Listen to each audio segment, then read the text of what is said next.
In that interview with Kristen Welker, Donald Trump also said he will try to end birthright citizenship. You're born here, you're a citizen, as soon as he gets into office. Let's bring in Democratic Congressman Robert Garcia of California. He's a member of the House Homeland Security Committee. Congressman, thanks for being with us. A lot to sift through there as we talked about proposed immigration policy. But let's start at the end there with birthright citizenship. President-elect Trump says he can get rid of it the day he gets into office. What's your reaction?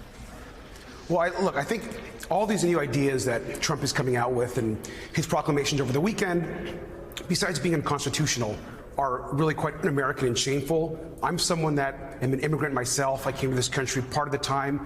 I was not documented. This idea that somehow we're not contributing to the country is really, really sad to see. And quite frankly, most of his ideas are out of step with what most Americans want. His somehow claim that he's going to separate families. Who is going to be doing that work? Police officers have a job to do. We have a police shortage across the country. They don't want to spend their time separating families. So whether it's birthright citizenship, whether it's mass deportations, whether it's separating families, we have to be principled and oppose this. Not only is it not good for the economy, it's actually quite un-American, and quite frankly, Democrats are going to strongly oppose every single step of the way. And birthright citizenship has been enshrined in the Constitution in the 14th Amendment forever, for a very long time anyway. So obviously it would take a major act. You can't just wave a magic wand and get rid of that. That's the good news for people who enjoy that citizenship. How are you approaching, as you think about the Trump administration more broadly, this sort of tension between his rhetoric, the things he may say at a rally during the campaign or an interview, or to talk to his base and to keep them on board, versus what you actually believe he's going to do? Where does that middle ground live for you? Look, I think a couple of things. I think obviously one is we have to expect that Trump is going to try to do the absolute worst. I mean, he tried to do that obviously in his first term. I take him very seriously when he says he wants to separate families. He wants to deport families that are here working, contributing to this country. So we have to take him at his word. We also know he has a hard time putting together a competent government. And so both those things can be true, but we have to be prepared. We have to call out that all of these ideas, particularly on immigration, are unconstitutional. He does not have the authority or the power to make it happen. What he does have, unfortunately, is people that follow his every word. And so we've got to be very, very realistic here that he is going to have a lot of Americans agreeing with these issues. And we've got to call out the unconstitutionality of what he's trying to do, and also ensure that we remind people this is shameful actions. And we're talking about real kids and families.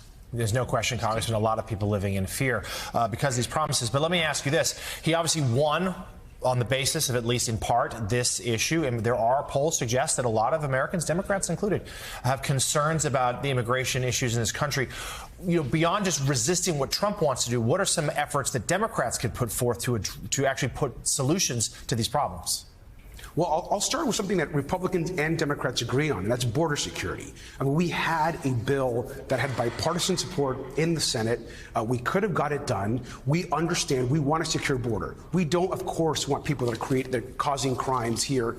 That if they're undocumented or they're causing crimes, of course they shouldn't be here. We want to support our Border Patrol agents. We want to make sure that there's guest worker programs. These are sensible bipartisan solutions that we could come to. Now, beyond a border security plan, we should also be very clear that, yes, we need a comprehensive immigration reform package in this country. Look, the president's talking about Dreamers. We would welcome a plan on Dreamers. Do I believe he's actually going to follow through with it? Absolutely not. But we would welcome a plan on Dreamers. Those are the types of issues that we're ready and we're at the table on. But what we're not going to do is stand by and have them separate families and put kids back in detention camps. All right, Democratic Congressman Robert Garcia of California, thank you so much. And, you know, Jonathan, this conversation, it's interesting where it's moving. You look at the Washington Post editorial board, which I'm sure this morning their editorial was guided by what they're hearing behind the scenes from the Trump camp, which is the Trump camp wants to do a deal on immigration. And what the Washington Post editorial board said today is, plan for the worst, expect the worst, but when you can get a deal, if you can get a deal, take that deal. And I think your question really framed it perfectly. That's what I think Democrats on the Hill right now are sort of sifting through. What's for the base? what's rhetoric, and what deal can we have? Democrats should take him up on this offer to negotiate a legislative solution for the Dreamers, for example, even as they resist any effort to politicize law enforcement. Jonathan? Yeah, no, I think that's right. And as the congressman invoked there, even this summer, Democrats and some very conservative Republicans put together a deal on border security. At the last minute, Trump walked away from it. He told Republicans to shoot it down because he wanted to preserve it as a campaign issue. They did so. So that, with that as sort of past as prologue, I think a lot of Democrats feel that, like, is he going to come to the table, start talking, and then walk away because he'll bow to the base? That is something certainly he's done in the past. I do think there will be, the congressman just said it, Democrats will make good faith efforts. If you're going to make a deal, let's do it. But now, will there be follow through? Will there be follow through? Because Trump in the past, sometimes his own worst impulses would submarine what could have been real legislative accomplishments, but he was too afraid to stand up to his base.